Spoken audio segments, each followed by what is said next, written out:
Okay, we're still into Mental Health Month, and we're going to do a special today. And you kind of think about when Prince say, let's go crazy.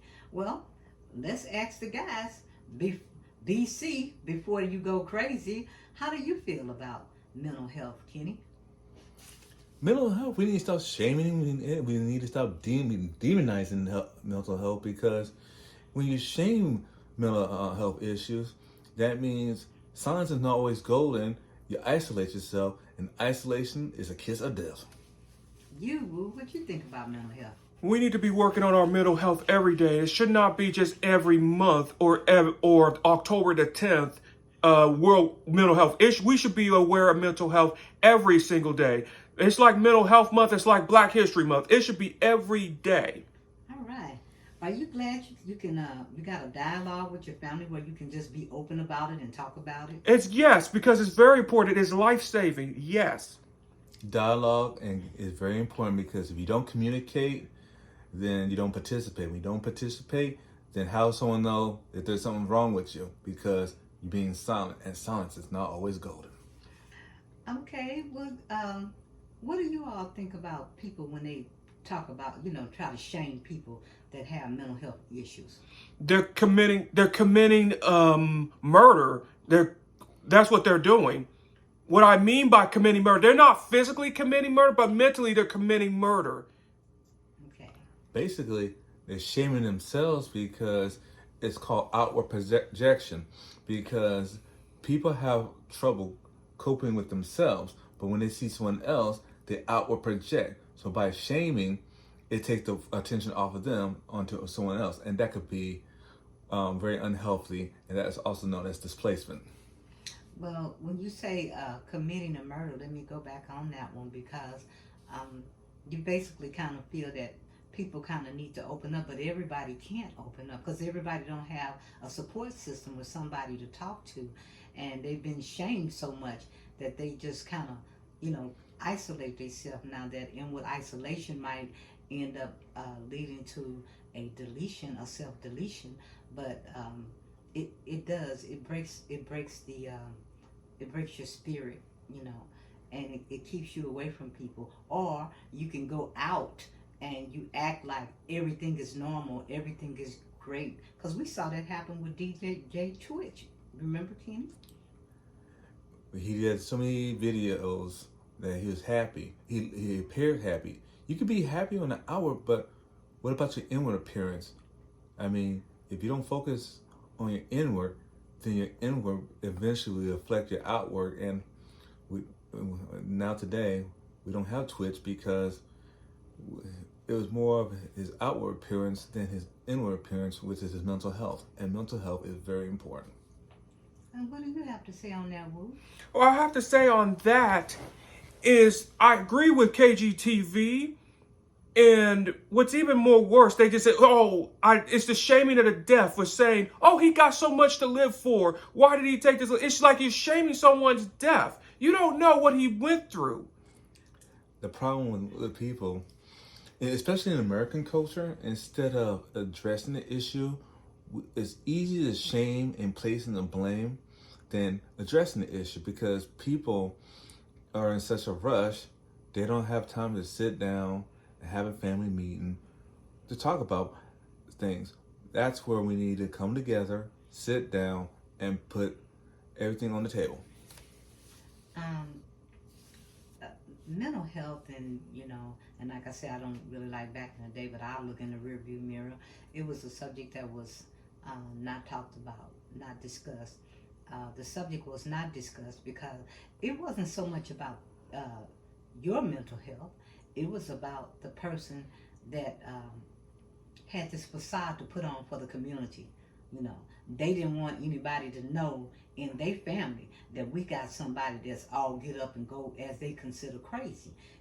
And once this get out, that's going to ruin their reputation. So you know, how is my church going to feel about me if they know my daughter's over here, ill, or that she made a suicide attempt? And I think that's unfair. It's shameful because the whole time the person has their own agenda. They're not concerned with the person that actually have the mental illness. How you feel about that? How I feel about that, if you have to worry about the community or the church, the way they think about, if I'm worried about my daughter having that mental illness, that's not a community they belong to in the first place. You need to worry about your daughter that has the actual mental health problem and not the community and not the church to begin with. And if the church or the community don't accept you, then get them out of your life. Out. Now, here's the thing. Going back to the church, and a lot of people have the VIP syndrome. V for vanity, I for image, P for pride. One of what they call the 7 deadly sins. Basically, they worry about their own self-image. And what Jesus was talking about is you're supposed to reach out to people, not shame people. Now, if you shaming people because they have a different viewpoint or they're not what they call mentally well, reach out to them. Don't shame them, because in the end, what V is saying, you're being hypocritical. And I find a lot of people are very hypocritical because, like I said, they're so worried about how they're going to be perceived instead of seeking help for that person. And like you said, mental health should be addressed like on a larger scale. It shouldn't be like a closet, like this is a closet secret that we have. You know, I've always tried to figure out, what does that word normal mean? Because I haven't figured that out yet. I haven't forgot what a normal is either. We need to stop even trying to be normal in the first place and embrace our uniqueness. That's the first thing that we need to be doing. Stop trying to fit in and try to be normal in the first place, and just be yourself. Now, the problem with normal is the word taboo. Taboo is meaning right and wrong. What is right and acceptable in one society is wrong in a different society. So normal is an abstract idea because there's no true, absolute truth to normal. Normal is a personal view. Okay. Well, it was just like the invisible virus. I don't know if they'll get me for saying COVID. I hope they don't, but you know, in the meantime, when this virus struck, a lot of people had to feel the knife and dagger of being, you know, isolated and have to switch gears, and they didn't feel like, they felt like the world was crashing down, and they didn't feel like this was normal for them, because you had a lot of entertainers. They were used to having all these events and going different places, and it just really just put a damper on their life. And so this was not normal for them, but what may be normal for one person may not be normal for the next. And I have to tell you that you have to figure out what works best for you. You know, I remember when Kate Spade had deleted herself, and the thing that stuck in my mind was whenever I would go to different places and see her work or her purses, I would think, I don't understand, because she had such beautiful, bright colors, flowers, and what was going on with, you know, the darkness in her life. You know, it appeared that, you know, she made happy clothing and happy purses, but, you know, I guess looking at that, it was saying that it was more. Maybe in her world, she couldn't come out and say, you know, that she had this illness. She couldn't be, she would lose like all her business, because who can you go up to and say, you know, I'm not normal, my brain is not normal? Who can you go up to and say that to? Right now, unfortunately, you can't go to a lot of people right now, but to a neuropsychologist, that's what you could do, or support a person that actually is in your inner circle, which is very small, which is pretty sad in my view, and that needs to be stopped immediately. Now, sometimes the neuropsychologist, they can help, but they can be harmful too, because everything cannot be solved with a pill. You can't solve a problem with Prozac, Valium, Xanax. The only thing it does is suppresses. That's right. That's so true. We also need to end medication for treating mental illness as well, because pills doesn't help. It only masks the problem. It only masks the behavior instead of dealing with the mental at hand. We cannot have a quick fix. That's another thing we need to get rid of. Get rid of the pills and work on the things that will make you happy. Because suppression of the mental illness, what it's called manifestation, when it comes from inward to outward.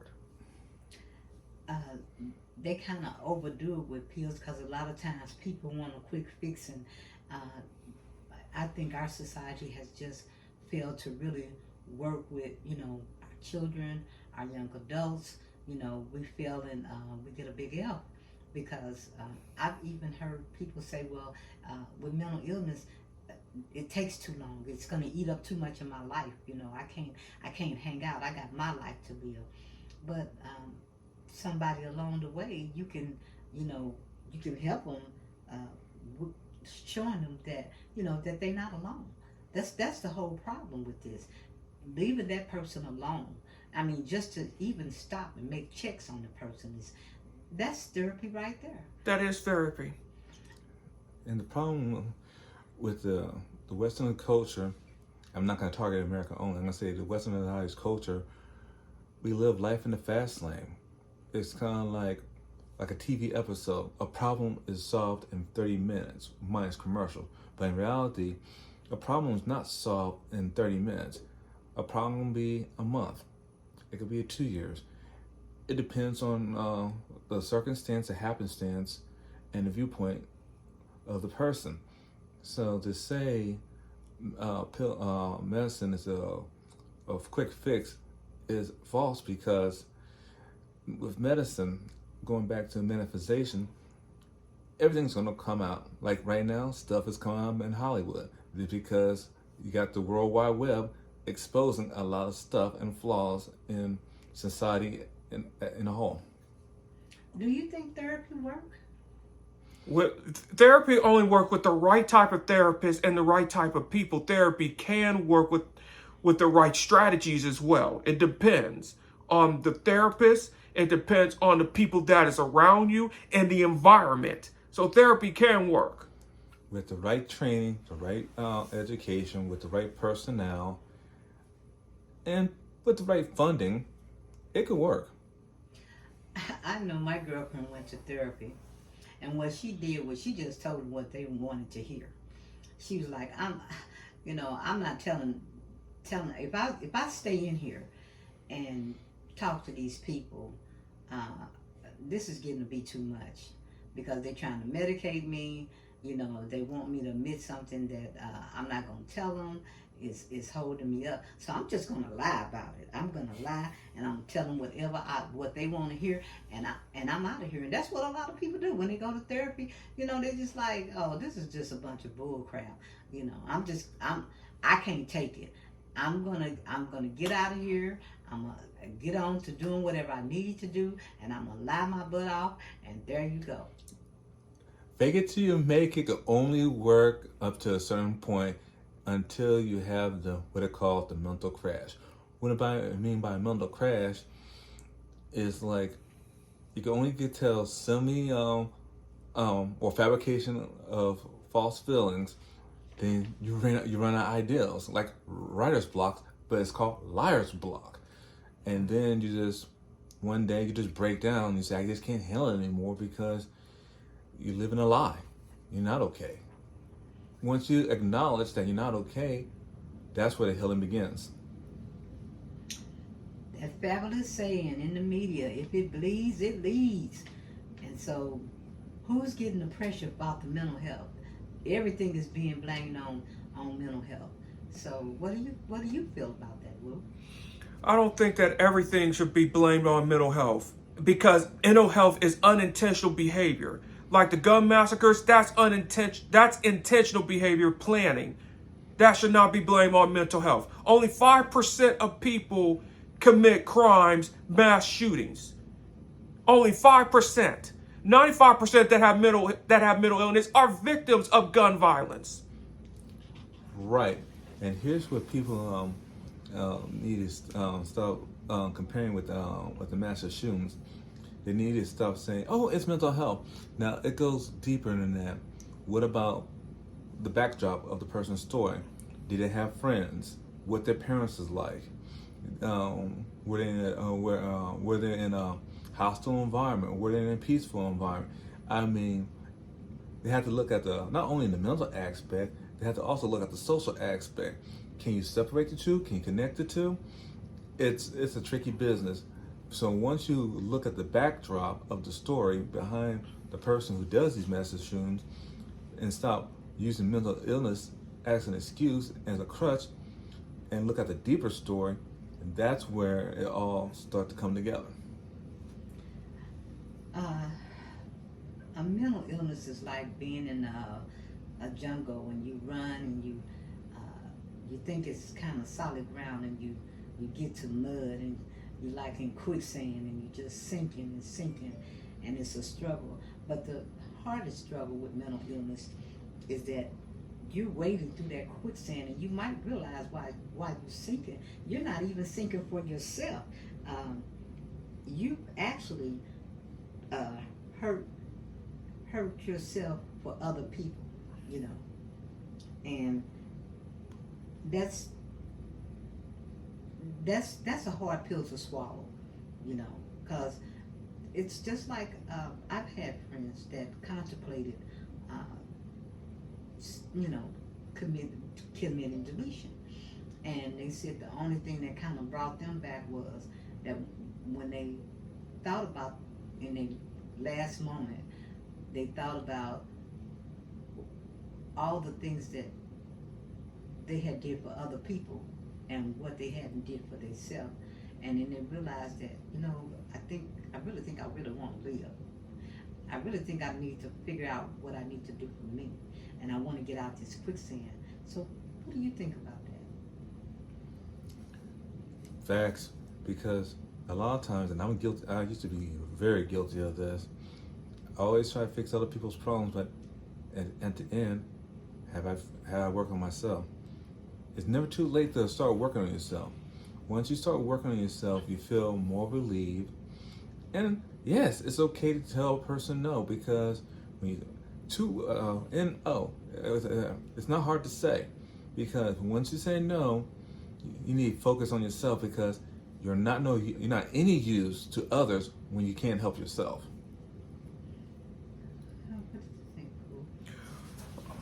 When I think about that, about helping it's okay to help others, but you gotta learn to take care of yourself first before you can be good for other people. For me, I don't mind helping myself before helping other people. I have an easier time saying no than other people. When I see something harmful, I say, hell no, I'm out, I'm gone, forget this. And my thinking about this is I ain't trying to hurt myself. I got too much stuff to do. I got traveling to do. I got this business opening up and everything. You got things that you want to work out. I just got some things that I need to work out. Instead of walk it out, it's work it out. Yeah, work it out. Instead of walk it out, it's work it out. Work it out. What do you want to tell people today? What do you want to contribute? Not just for this month, but, you know, to help people in their everyday life.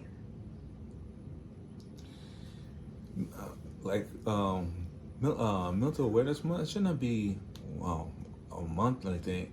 It's like life. Life is a process. Mental health issue is a process. It's a day-by-day process. Once you go have the acknowledgement and you're aware of it and not shaming it, then that's where the healing begins. Once you go with the healing, then you find the right support system. Once you find the right support system, then you're on your way to a positive journey. What you want to contribute? What I want to contribute is my life experiences. Like, I encourage you to talk about your mental illness.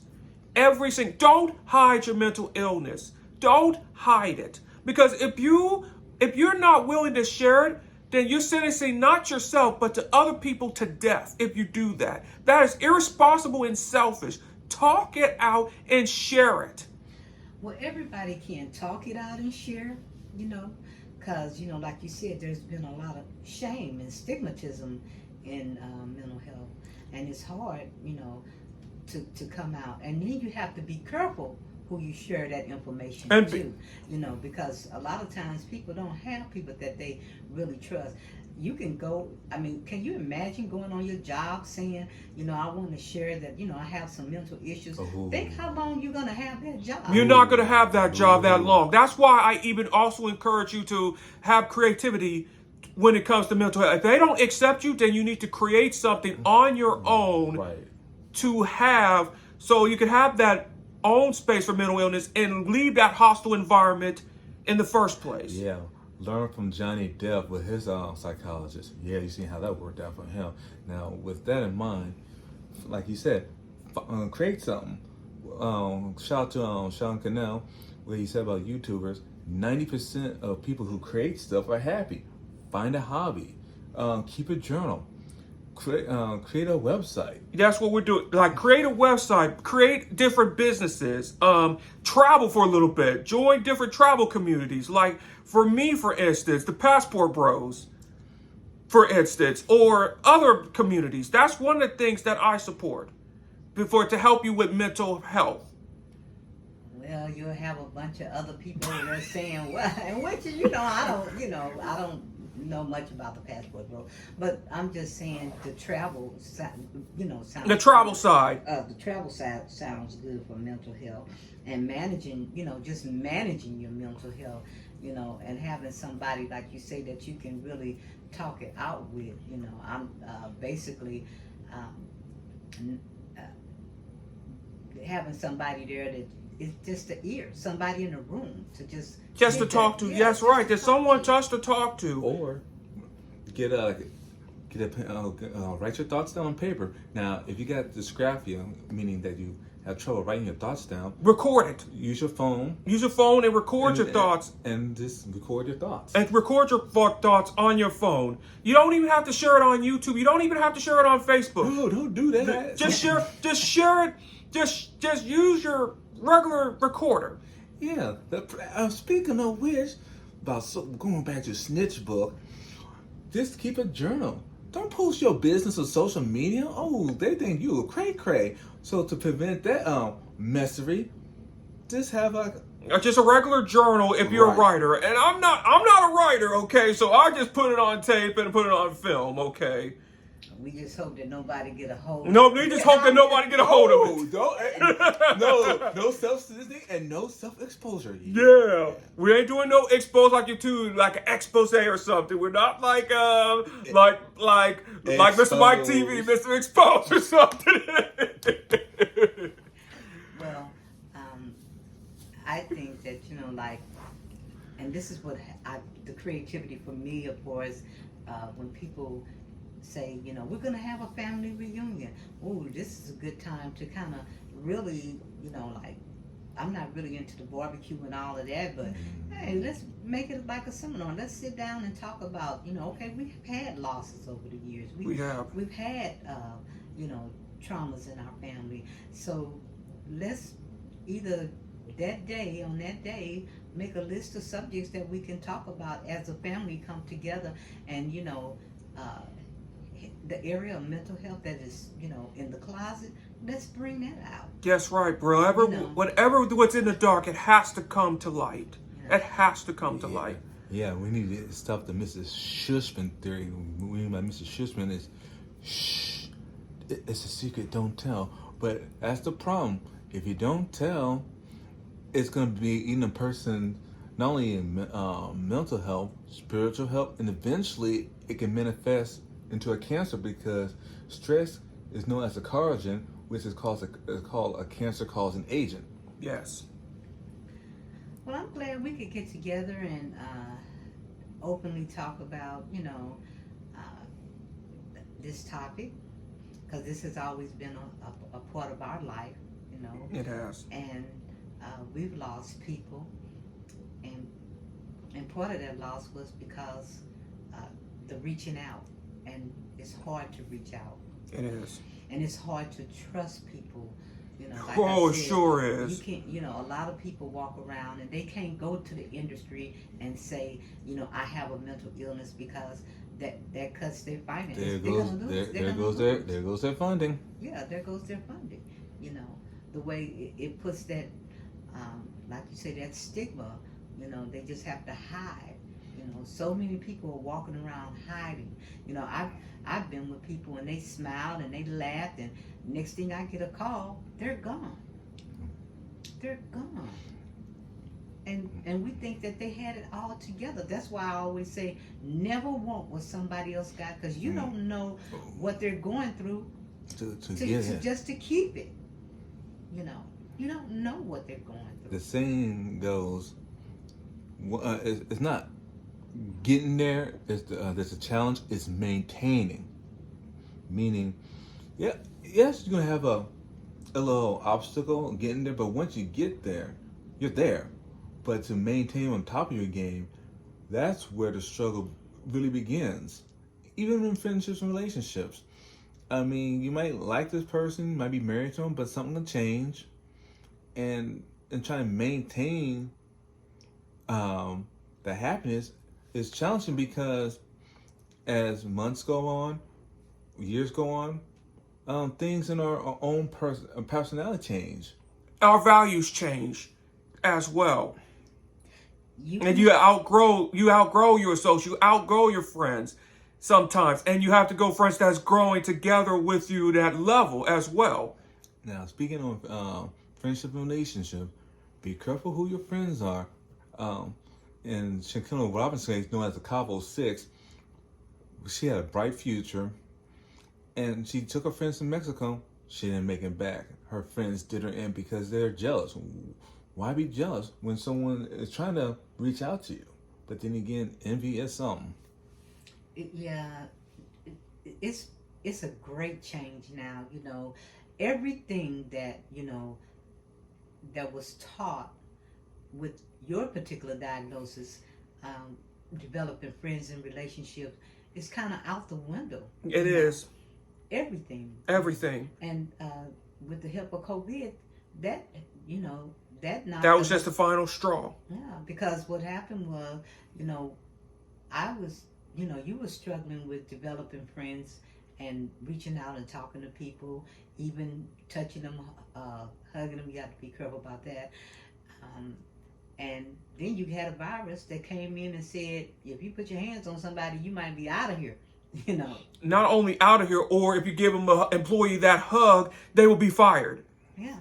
I mean, you can't, you have to be careful about the compliments that you give. Yeah, the compliments that you give here. It's not like that in South America, but over here, like, you could be, if you even give a compliment, oh, he harassed me, something like that. That is how dangerous this is. I even made it a rule, is that unless if I'm in my favorite places, I won't even approach anybody unless I'm in certain places that I know that is neutral because of it. To protect myself. Like, for instance, one example, like if I'm in the United States, which is over here, for instance, like if I don't go to a concert or to a regular park or water park, beach or library or museum, I'm not even going to approach you, because that one person could just say, he harassed me, he touched me in the wrong way. No, me too. Me too. Yeah. Well, what do you think, Kenny? Now, I wouldn't say it's everywhere you go. Yeah, if you travel, you have to not only learn the monetary, some of the language, but you also have to learn the cultural values. Because if you don't understand the cultural values, don't you put 3-6 months in jail? Learn from Andrew Tate. Yep, that's so true as well. Understanding the culture values. So I don't even understand a lot of the American values, because they're throwing it away. They're being like NLVD plus. What's that, Woo? That means that you have the ability to do something and you threw it out by choice. And I was born with it. Wow. And I feel personally insulted by it.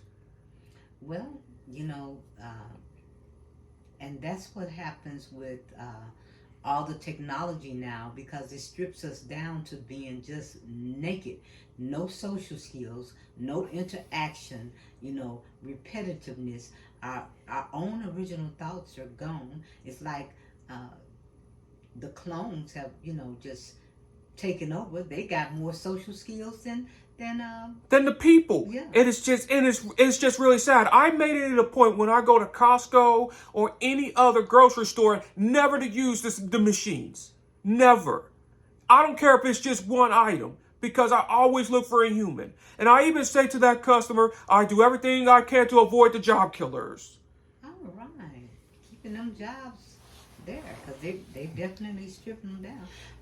Yes, but now, and everyone uses trying to use AI. Now, here's the problem with AI. History does repeat itself. When man discovered fire, it was a disaster, and it went uncontrolled. With AI, not regulated properly, it could also be disastrous. Yeah, like I said, with we are become so less sociable. They always talk about subscribers. Well, we're losing our subscribers too. If and basically, when we say we are not empathetic, once we become inhumane, we're gonna look like other countries that they say that are barbaric also. But if you say those other countries they say is barbaric, no, they have more humanity than we are here. And that's just what's sad about this.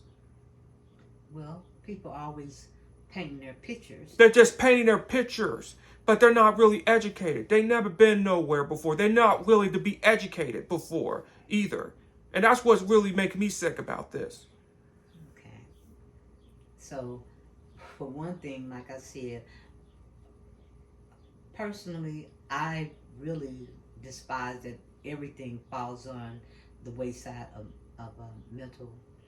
somebody with a mental illness.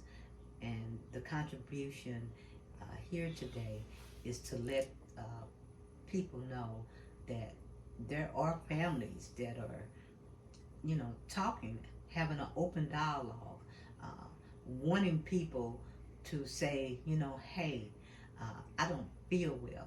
I do not want to lose my young adults here to committing an act when all I had to do was just sit down and open up and have the conversation. And that's what we're not doing.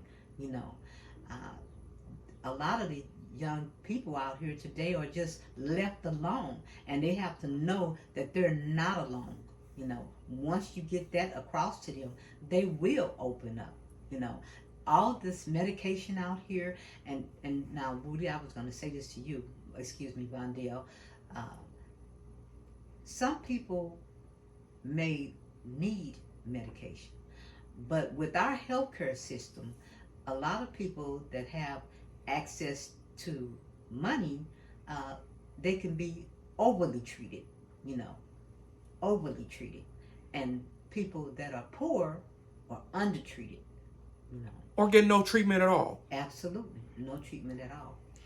But like I said, today, the conversation maybe starts right here, in our home, where people can see that, what, we're not out at the party.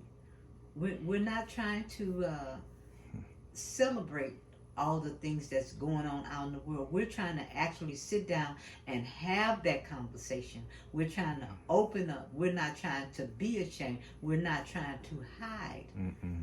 No. There is nothing to be ashamed of. Nothing. What is shameful is, like I said, when your kids / adults can't come to you, talk to you, and tell you that they may not feel good about themselves. And if they can't talk to you, then I'm going to be trying to find some help for them.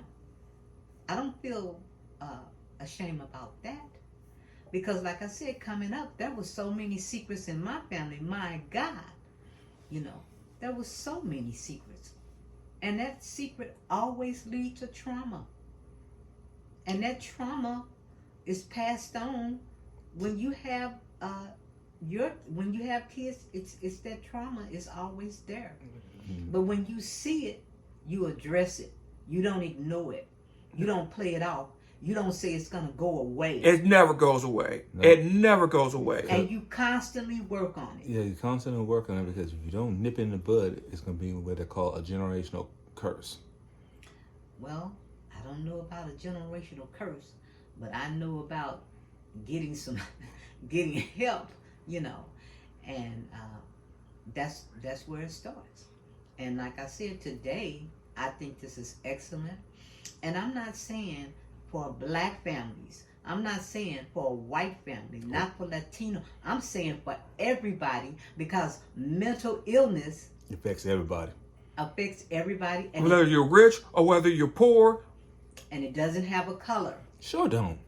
It doesn't have a color. You know, I can't say, well, you know, Japanese people, they have more mental illness. Well, why is that? Well, their families don't really talk about, you know, mental illness. I can't say, I don't live there. I've had people talk to me that were foreign, said that, you know, they weren't allowed to speak on it. You know, whether you're foreign or not. There's a lot of people in the States. They don't speak on it either. And when they do speak on it, they shame. They shame you. not shame you, make fun of you. And you lose your sponsorship. You lose your sponsorships. You lose your business. You lose your reputation. You go to jail, or you be killed. That's what happens. Well, I think this was good today.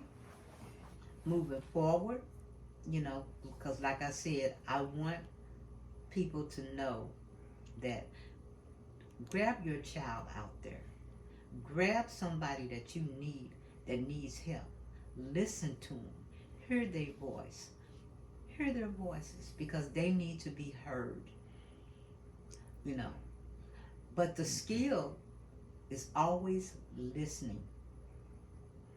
You can talk, but the skill is actually listening to a person. And listening has become a lost art. Even just communicating with the average person, eye to eye, is becoming a lost art. True. Like the song, everybody needs somebody. There's no such saying as a self-made person, because everyone along the line in their journey have and had received help somewhere. Okay. So guys, I think we did a really magnificent job. I'm really proud of you guys. Like I said, you have been my guiding light. We tried to work through. It hasn't always been easy, but the best thing for us, we've always been able to sit down, come to the table, even create meals, and that's where a lot of families, like in Italy and in the Mediterranean part, They create meals and they spend time. They even talk about their food. We don't do that in America. We just gorge down our food and be done with it. And gain weight. And gain weight. Yeah, so, you know, That's another reason why I just don't understand this American culture, even if I'm an American myself. Well, it's not about understanding the modern culture. It's understanding the upbringing. And I don't understand the upbringing. because we've seen a lot of tragedy, It's just too much. It's just too much tragedy. especially in our schools now. God, that's It's just insane. yeah. It's horrific. But like I said, today was a good day, and I think we did an exceptional job on this particular video. And I know they always say hit the like and subscribe. But please hit the like and subscribe, and please do comment, because with comments we will get back to you. Tell us what you think and how we can improve the next segment. Well, and not so much improving the next segment. You can tell us a topic in this specific area that you want us to talk about. we're open, and we want to hear your voice. We want you to communicate to us, because we're not AI. We're real humans, and we're ready to talk. We're ready to have that conversation. You know, we're family. We've been through a lot of struggles. Yep. We've been through a healthcare system that hasn't delivered on health. We've been through a system that hasn't delivered on mental health. Or transparency. You know, and so we're out here. So we're closing out. I'd like to give this national suicide number, and I meant to say deletion. So let me correct that, because I don't think that's a friendly word on YouTube, but the National Deletion Society. The number is 1-800-273-8255. It's the National Deletion Prevention. And we have the LGBT